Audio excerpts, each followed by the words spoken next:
श्री साम एवरीवन, कैसे हैं आप सभी का मेरे चैनल गॉडेस एवरीवेयर में स्वागत है।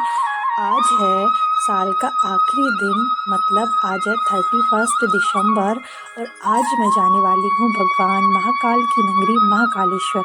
मतलब मैंने कोई भी तैयारी नहीं की और रैंडमली हमारी सारा प्लान प्रिपेयर हो गया भगवान महाकाल की नगरी उज्जैन जाने के लिए। तो मैंने ओवरनाइट से स्टेशन पर ही टिकट को लिया और मॉर्निंग टाइम हम पहुंच गए उज्जैन। और उज्जैन में आज बारिश भी हुई और उज्जैन का व्यू कितना ही प्यारा था, मैं आपको क्या ही बताऊं। सबसे पहले हम लोग गए क्षिप्रा नदी के बारे में मैं आपको बताऊं। आज प्रदोष है और मुझे पता भी नहीं था कि आज प्रदोष है, पर मुझे वहाँ जाके पता चला कि आज प्रदोष है। और मुझे इतने अच्छे दिन पर भगवान शिव की नगरी में क्षिप्रा नदी पर स्नान करने का मौका मिला और भगवान शिव के मतलब महाकाल के दर्शन भी आज ही होंगे।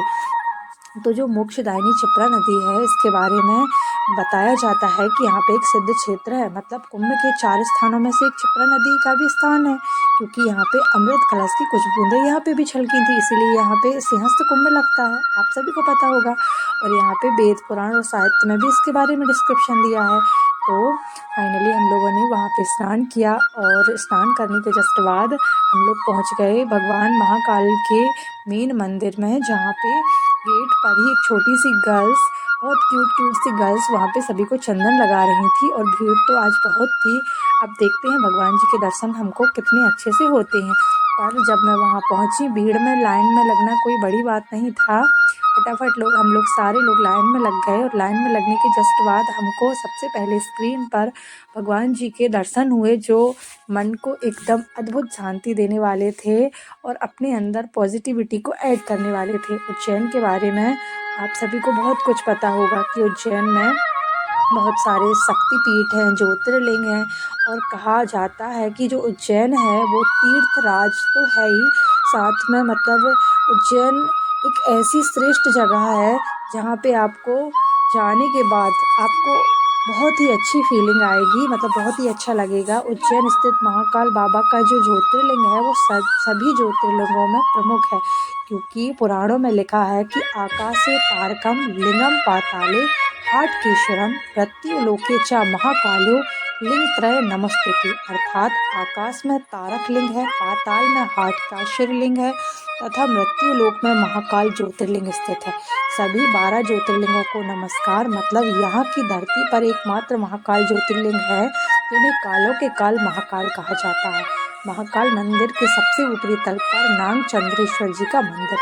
भगवान नाग चंद्रेश्वर के दर्शन वर्ष में केवल एक ही बार अर्थात नाग पंचमी पर ही होते हैं। पूरे भारतवर्ष में एकमात्र ज्योतिर्लिंग है जहाँ ताजी और चिता भस्म से प्रातः 4 बजे की भस्म आरती होती है। इस मंदिर में प्राचीन काल में संपूर्ण विश्व के मानक समय का निर्धारण होता था, इसलिए कालों के काल महाकाल उज्जैन के आकाश से ही काल्पनिक कर्क रेखा भी गुजरती है। और उसके बाद हम लोग आ गए थे शक्तिपीठ, जो है माता हरसिद्धि का शक्तिपीठ। उज्जैन में 2 शक्तिपीठ है, एक शक्तिपीठ माता हरसिद्धि का है और दूसरा गढ़कालिका माता का है। और क्षिप्रा नदी में के तट पर एक काल भैरव पर जो माँ भगवती सती के ओष्ठ गिरे थे। और जो हरसिद्धि माता का शक्तिपीठ है यहाँ पे, वहाँ सती माता का एक कोहिनी का अंग गिर गया था, कोहिनी गिर गई थी और इस स्थल को शक्तिपीठ के अंतर्गत माना जाता है। देवी पुराण में भी इसका वर्णन है और 52 शक्तिपीठों में से 2 शक्तिपीठ उज्जैन में है, ऐसा हर जगह बताया गया है। उसके बाद हम लोग गए थे काल भैरव मंदिर। उज्जैन में भैरवगढ़ में साक्षात भैरवनाथ विराजमान है। यहाँ भैरवनाथ की मूर्ति मदिरा पान करती है। उसके बाद हमने काल भैरव जी के दर्शन किए, फिर हम लोग चले गए थे अन्य क्षेत्र पर, जहाँ का व्यू भी बहुत ही प्यारा था। और यहाँ का जो खाना था वो खाना तो नहीं कहना चाहिए, प्रसाद था, बहुत ही ज़्यादा मन को मुग्ध करने वाला था। और यहाँ पे आपको ज़्यादा भीड़ या फिर ज़्यादा जो होता है ना पॉल्यूशन वगैरह, वो भी देखने को नहीं मिलेगा। यहाँ का व्यू बहुत ही प्यारा था। इसके बाद हम लोग जैसे ही रास्ते से निकले, हम लोग को वहाँ पे एक हाथी के दर्शन हुए, जो हाथी महाराज सबको आशीर्वाद दे रहे थे।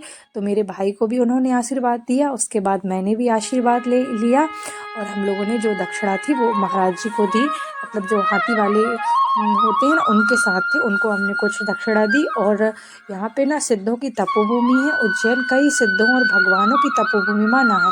यहाँ पर गढ़कालिका क्षेत्र में गुरु गोरखनाथ के गुरु जो थे ना, मच्छरंद्रनाथ, उनकी भी समाधि है। और जय